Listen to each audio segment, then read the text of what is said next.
नमस्कार दोस्तों, आप सभी का FGI क्लासेस में स्वागत है। आज हम लोग विटामिन के रासायनिक नाम एवं उनसे होने वाले रोग के बारे में विस्तार से जानेंगे। सबसे पहले विटामिन की बात करते हैं तो विटामिन है क्या? विटामिन एक कार्बनिक पदार्थ है।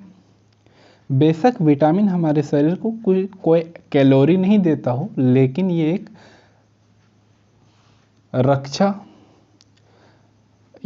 रक्षात्मक पदार्थ है।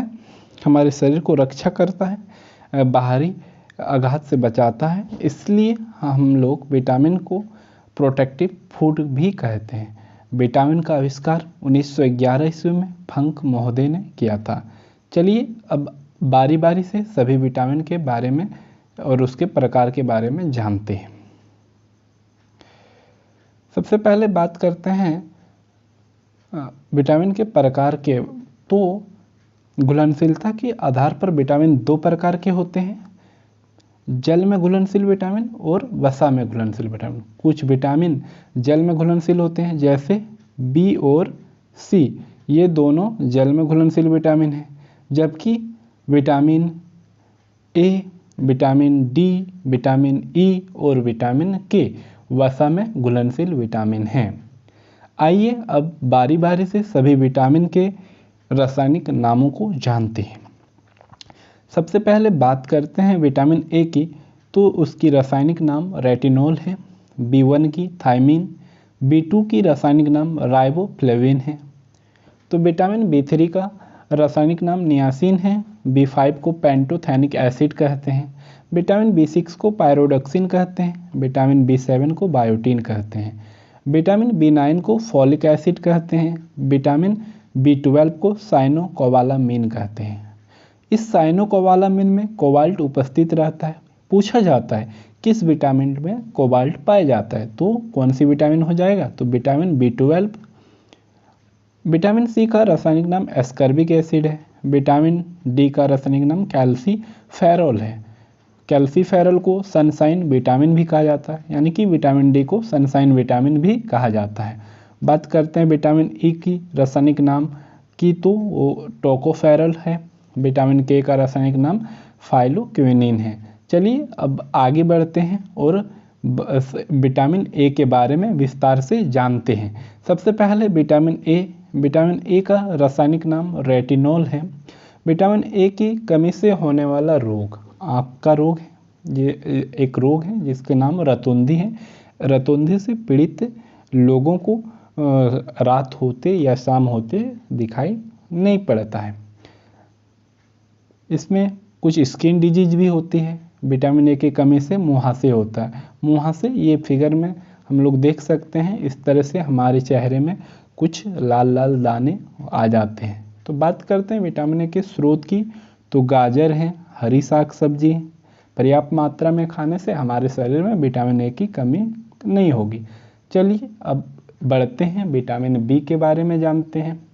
बी कॉम्प्लेक्स में बहुत सारी विटामिन आते हैं, जैसे vitamin B1, B2, B3, B5, B6, B7, B9।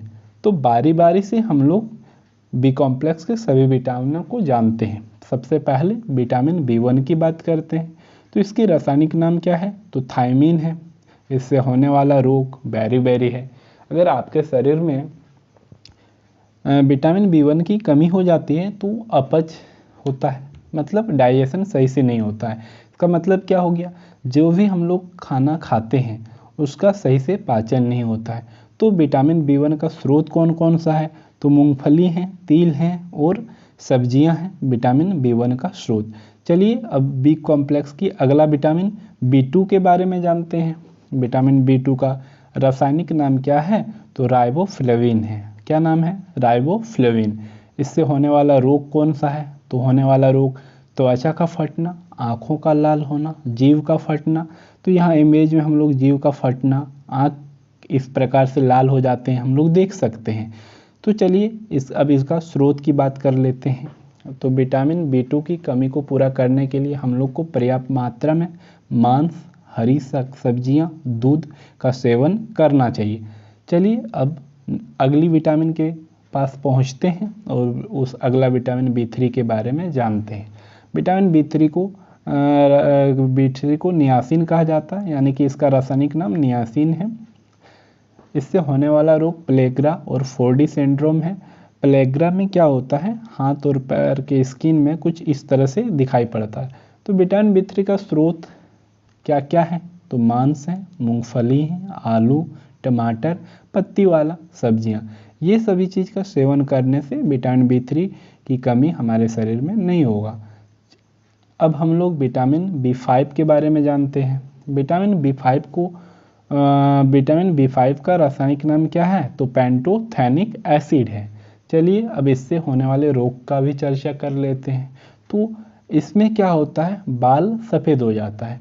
आप लोग देखे होंगे कि बहुत से ऐसे कम एज का युवा हैं जिनके बाल क्या होता है, सफ़ेद हो जाता है। तो उन युवाओं में B5 की कमी होता है। बहुत से लोग ऐसे हैं जो मंद बुद्धि वाले बच्चा होते, बालक होते हैं, उन बच्चों में भी विटामिन B5 की कमी होती है। तो आइए जानते हैं विटामिन B5 का स्रोत कौन कौन सा है, मतलब क्या क्या हम लोग सेवन करेंगे, क्या क्या हम लोग खाएंगे कि विटामिन B5 की कमी को पूरा कर सकते हैं। तो वो स्रोत है, मांस है, दूध है, मूंगफली है, गन्ना है और टमाटर। ये सारी चीज़ों का सेवन करके हम लोग विटामिन B5 की कमी को दूर कर सकते हैं। चलिए अब अगला विटामिन B6 के बारे में जानते हैं। B6 का रासायनिक नाम क्या है, तो पायरोडॉक्सिन है। इसकी कमी से कौन सा रोग होता है, तो एनीमिया नामक रोग होता है। एनीमिया क्या है, इसमें हमारे शरीर की वजन बहुत कम हो जाता है, हमारे शरीर में ब्लड की मात्रा कम हो जाती है। तो इसका विटामिन B6 को प्राप्त करने के लिए हम लोग के लिए हम लोगों को कौन सी भोजन की आवश्यकता पड़ेगी, तो वो मांस है, अनाज है, ये सारी भोजन हैं जिससे हम लोग के शरीर में विटामिन B6 की कमी को दूर किया जा सकता है। उम्मीद है आप लोग को ये सेशन अच्छा लगा होगा। ये छोटा सेशन है और हम लोग छोटी छोटी सेशन में ही सारी चीज़ की जानकारी धीरे धीरे हासिल करेंगे। इसके बाद अगला सेशन में हम लोग फिर विटामिन के बारे में और सारी जानकारियाँ और कुछ महत्वपूर्ण प्रश्न भी करेंगे।